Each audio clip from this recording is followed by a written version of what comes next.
और दादी बा की तरफ से आपको बहुत बहुत आशीर्वाद। पारिवारिक कहानी है, एक उस बच्चे की कहानी है, उस का जीवन का पूरा सफर है। कैसे उसकी दादी बा उसे बड़ा करती है, उसे इस राह पर चलाती है। ये पूरी जो कहानी है वो सच्ची कहानी, रियल स्टोरी पे बेस्ड है। हूँ गुजराती एंड गुजराती बोलने में बहुत तकलीफ आती है, लेकिन मेरी जो टीम है उन लोग मुझे बहुत साथ देते हैं। तो किसी और ने डब नहीं किया है, ये मैं खुद ही कर रही हूँ, मेरी ही आवाज है। मतलब बिकॉज वहां पे लेदर नहीं था, चमड़े ऐसे कुछ भी नहीं थे। लोगों को पता चले कि एक शो बनाने के पीछे कितनी मेहनत होती है। तो and really it's a very challenging, a Baa का character, a very strong woman. तो वो आधी रात को उसे ढूंढने भागती है, जंगल में कभी शेर चीते आ जाए, पर उसे कोई चीज का डर नहीं। उसे सिर्फ इतनी जोरदार बारिश हुई कि लाइट कैमरा सब हिल गया, सब लोग भागे, क्योंकि जो कैरेक्टर उस माँ ने किया है उसकी एक छवि तक भी मैं पहुंच जाऊं तो मैं अपने आप को किस्मत वाली समझूंगी। Hello hi, welcome to NT live. मेरा नाम भावना त्रिपाठी है और इस वक्त मेरे साथ है Neelu ma'am. First of all welcome to our channel. कैसी हैं आप? थैंक यू वेरी मच, मैं बहुत अच्छी हूँ और दादी बा की तरफ से आपको बहुत बहुत आशीर्वाद। Thank you so much ma'am. शाम धुन लगी रे जो शो आने वाला है कलर्स पे गुजराती में, इसके बारे में थोड़ी बातचीत कर लेते हैं। क्या ये शो पूरी तरीके से माइथोलॉजी पे होने वाला है या क्या कुछ होने वाला है इसमें? ये माइथोलॉजिकल शो नहीं है, ये एक पारिवारिक कहानी है, एक उस बच्चे की कहानी है, उस का जीवन का पूरा सफर है। उस छोटे से बच्चे ने जैसे ये सफर किया था एक गुजरात के शहर से, और नरसी मेहता करके, और उसकी बा की कहानी एक स्टार्ट होती है, जो शुरुआत है। कैसे उसकी दादी बा उसे बड़ा करती है, उसे इस राह पर चलाती है। बहुत ही प्यारी सी दादी और पोते की बॉन्डिंग है, बहुत प्यारे प्यारे सीन्स हैं जो हम लोगों ने किए हैं। लोगों को बहुत अच्छे लगेंगे, और ये पूरी जो कहानी है वो सच्ची कहानी, रियल स्टोरी पे बेस्ड है। इसमें कोई ऐसा भी नहीं है कि हमने लिबर्टी ली हो कि सीरियल है तो इस हिसाब से हम कोई एडिशनल सीन्स डाल दें। बिल्कुल नहीं है। जो भी कहानीकार है, जो भी प्रोडक्शन है, जो भी चैनल टीम है, बाकायदा रिसर्च करके एक एक शब्द इसमें, एक एक फ्रेम जो है, वो जो घटित हुए हैं, वो जो है वही चीज दर्शाई जा रही है लोगों तक। मैं तो पहली बार कर रही हूँ गुजराती एंड गुजराती बोलने में बहुत तकलीफ आती है, लेकिन मेरी जो टीम है उन लोग मुझे बहुत साथ देते हैं, मुझे बहुत हेल्प करते हैं। मेरी डायरेक्शन टीम, मेरे को स्टार्स बहुत सपोर्ट करते हैं, और इस तरीके से मेरा ये सफर यहाँ तक पहुंचा है। और मुझे बहुत अच्छा लगता है जब मैं गुजराती बोलती हूँ। कई बार अटक भी जाती हूँ बोलते बोलते, बट कोशिश करती हूँ कि लोग जब सुने मेरी डायलॉग्स को, तो किसी और ने डब नहीं किया है, ये मैं खुद ही कर रही हूँ, मेरी ही आवाज है, और मैं अपनी आवाज में ही बोल रही हूँ। तो रियली बहुत चैलेंजिंग था एक बा का कैरेक्टर करना, उसके लुक को करना, कॉस्ट्यूम मेकअप, बहुत मेहनत की गई, बहुत रिसर्च किया गया। क्या वो पहनेंगी, किस टाइप की साड़ी, उनके गले में कैसी माला होगी, बॉडी लैंग्वेज क्या होगा, क्योंकि एक अभी की सदी और पहले की सदी में बहुत यस। अंतर था। वैसे मटेरियल्स नहीं मिलते थे। मेरी जूती भी जो बनाई थी वो पूरी वो बोलते हैं ना, वो क्या बोलते हैं, वो गोनी गोनी होती है, गोनी एकदम वो होती है, धागे से बनी हुई गोनी होती है ना, अच्छा। ओके। वो ओके। जूती हाँ। है। मतलब बिकॉज वहां पे लेदर नहीं था, चमड़े ऐसे कुछ भी नहीं थे। तो हाँ। बहुत हाँ। सारी चीजें हैं, लोग काफी देखेंगे। बारीकियों का ध्यान रखा गया है कि बारीकियों उस का टाइम ध्यान की रखा चीजों गया है। पर। और मैं ये यस। सिर्फ इसलिए कह रही हूँ क्योंकि जो टीम ने इस पे मेहनत की है, कम से कम उनके बारे में लोगों जाने, लोगों को पता चले कि एक शो बनाने के पीछे कितनी मेहनत होती है, उसको अच्छी जगह तक पहुंचाने के लिए, उसको ओरिजिनलिटी तक, उसको रियलिटी तक पहुंचाने के लिए। तो and really it's a very challenging, a Baa का character, a very strong woman and very kind hearted, and but sometimes she is really very strong. जब उसके पोते के खिलाफ कोई बात होती है तो वो आधी रात को उसे ढूंढने भागती है, जंगल में कभी शेर चीते आ जाए, पर उसे कोई चीज का डर नहीं। उसे सिर्फ उसका नर्सी चाहिए, और मेरा नर्सी सेफ है कि नहीं है, से उसका एक ही टारगेट होता है। एक ही टारगेट होता है। उस सेट वगैरह जो है वो भी उसी टाइम के होंगे आई गेस। वो वाला फील आता होगा जैसे आप जाते होगे उसमें। सेट के बारे में तो मैं आपको बताऊं, कई बार रियल में बारिश हो रही होती है, आंगन का सीन है जहाँ पे नरसी जो है, कृष्ण की बांसुरी की आवाज सुनाई देती है, वहां कृष्ण जी थे, मैं थी और नरसी थे। इतनी जोरदार बारिश हुई कि लाइट कैमरा सब हिल गया, सब लोग भागे। After half an hour the बारिश जब स्टॉप हुई, पूरा रीसेट हुआ।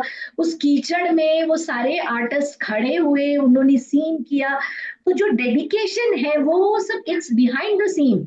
बट लोग इतने जुड़े हुए हैं, इतने नेचुरल है कि नहीं हमें ये मिट्टी में करना है तो करना है। वहां कोई ऐसी डिमांड नहीं थी कि नो नो नो मैं यहाँ तो खड़ी नहीं हो सकती, मेरे पैर गंदे हो जाएंगे, आप प्लीज इस पे कुछ प्लेटफॉर्म लगाइए। नहीं, ऐसा कुछ भी नहीं। सारे आर्टिस्ट इतना कोऑपरेट करते हैं, the direction team, the director is so nice. एक एक सीन्स इतने प्यार से समझाते हैं और वो कहते हैं कि नहीं मुझे यही चाहिए, बा यही है, नरसी यही है, जवेर यही है, बंसी यही है। तो फूलन जो है कैरेक्टर है, मतलब सारे कैरेक्टर का डेफिनेशन मुझे भी पता है। I am not doing that character but I know what are the characters. तो ये सारी हम्म। टीम वर्क होती है।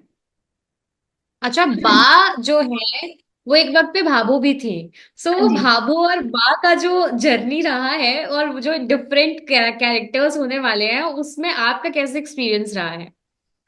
देखिए वो कैरेक्टर था, वो तो एक आइकॉनिक है, उसको तो मैं कुछ कह नहीं सकती। बट ये एक हम्म। कैरेक्टर अलग ही है, इसकी एक मिसाल हम्म। अलग है। क्योंकि जो कैरेक्टर उस माँ ने किया है, हम्म।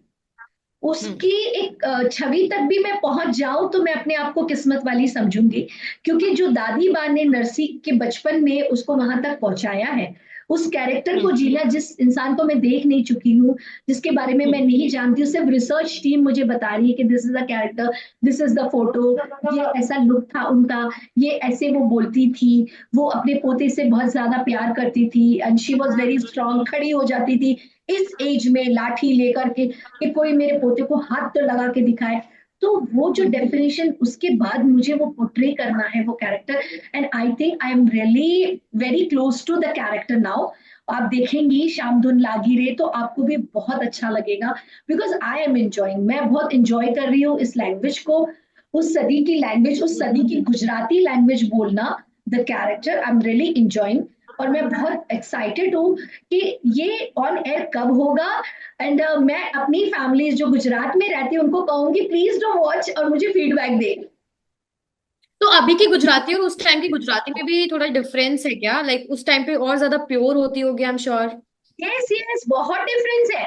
मतलब कई वर्ड्स तो मुझे भी ऐसा लगा कि ये क्या था, मतलब इतना प्योर है, बिकॉज 15th सेंचुरी की जो लैंग्वेज है वो बहुत डिफरेंट है। एंड उन्होंने क्लिष्ट भी भाषा वही एकदम। लाइंस लिखे हैं, वही डायलॉग्स है, और वही डायलॉग्स हमको भी पोर्ट्रे करना है उस प्रोनाउंसिएशन के साथ। ग्रामर मिस्टेक कहीं नहीं होना चाहिए। तो अब आपसे अगर मैं बोलूं कि आप एक अपना डायलॉग गुजराती में बोल के दिखाएं, तो वो क्या होगा? हाँ बिल्कुल, वो एक आध मुझे देखिए, मुझे तो पूरा आता नहीं, मैं तो याद कर करके बोलती हूँ कि भगवान આપણે કોઈનું ખોટું નથી કર્યું તો ભગવાન આપણો એ ખોટું नहीं થવા દે। समझ में आया? आपने कोई खोट नहीं किया, इसलिए भगवान आपके साथ गलत नहीं करेंगे, वैसा कुछ? हाँ वैसे कुछ है। तो ये मतलब इस टाइप की, हाँ। जैसे अगर हम नॉर्मल गुजराती बात करते हैं कि આપણે तो કોઈનું ખોટું નથી કર્યું तो આપણું ખોટું કેમ થવાય। तो हम ये इसको सिंपल वे में बोले, हम्म। पर ये यहाँ पे ऐसा नहीं होता। हम्म। These are the difference between that Gujarati and this Gujarati। This Gujarati. Okay, one last question from my side. Sandhya Bendri के साथ आपने काम किया है, दीपिका के साथ, और इस टाइम पे वो सोशल मीडिया पर अपने वीडियोस को लेके उन्हें काफी ट्रोलिंग का सामना करना पड़ता है। उस पे आप क्या कहेंगी? क्योंकि अभी रिसेंटली आई थिंक आपने एक कोलैब भी किया था, आप लोगों का एक रील हम लोगों ने देखी थी सोशल हाँ मीडिया जी, पे। हाँ जी, हाँ जी। देखिए मैं तो एक ही चीज कहना चाहती हूँ कि हर इंसान को अपनी जिंदगी जीने का हक है। अब देखिए मेरी जितनी कैपेसिटी है मैं उस हिसाब से परफॉर्मेंस करती हूँ। पर मैं अगर डांस करके अपने आप को खुश रखना चाहती हूँ तो आपको भी उनका सपोर्ट करना चाहिए। देखिए नुक्स निकालने जाएंगे तो हम बहुत सारे नुक्स सब में निकाल सकते हैं, हम में भी कहीं ना कहीं कमियां होती है। पर अगर हम किसी के चेहरे पे थोड़ी सी मुस्कान ला देते हैं तो इससे बड़ी खुशी की बात भगवान को शायद और कोई नहीं लगती। तो मैं आप सबसे ये कहती हूँ कि हो सकता है आपको नहीं अच्छा लग रहा हो वो चीज, कि आपको लग रहा हो कि नहीं अरे ये ऐसे क्यों किया, तो देखिए ये मेरी खुशी है, मुझे अच्छा लग रहा है कि मैं ऐसे कुछ करूं। आपको नहीं अच्छा लग रहा, बट मेरी खुशी में अगर आप थोड़ा सा खुश हो जाए तो क्या जाएगा। You're so sweet. Okay, thank you so much बा, हमसे अच्छे से एकदम बात करने के लिए और हमारे सारे क्वेश्चंस के आंसर करने के लिए। एंड ऑल द बेस्ट, जैसे ये शो ऑन एयर हो एकदम धूम मच जाए, और जिस यस, तरीके से लोगों ने भावों को प्यार दिया और आपके बाकी कैरेक्टर्स को प्यार दिया, बा को भी खूब प्यार मिले। Please thank please you. Colours Gujarati का एंड प्लस दशमी क्रिएशंस का प्लस श्याम धुन लागिरे पूरी टीम का, और साथ साथ मेरे अपने एबीपी न्यूज सास बहू साजिश और पूरी टीम का बहुत बहुत धन्यवाद। इसी तरीके से दादी बा को भी प्यार दीजिए। बिल्कुल, थैंक यू सो मच हमें अपना वक्त देने के लिए। Thank you so much. For exclusive and insightful videos, subscribe to our new channel ABP Live Premium.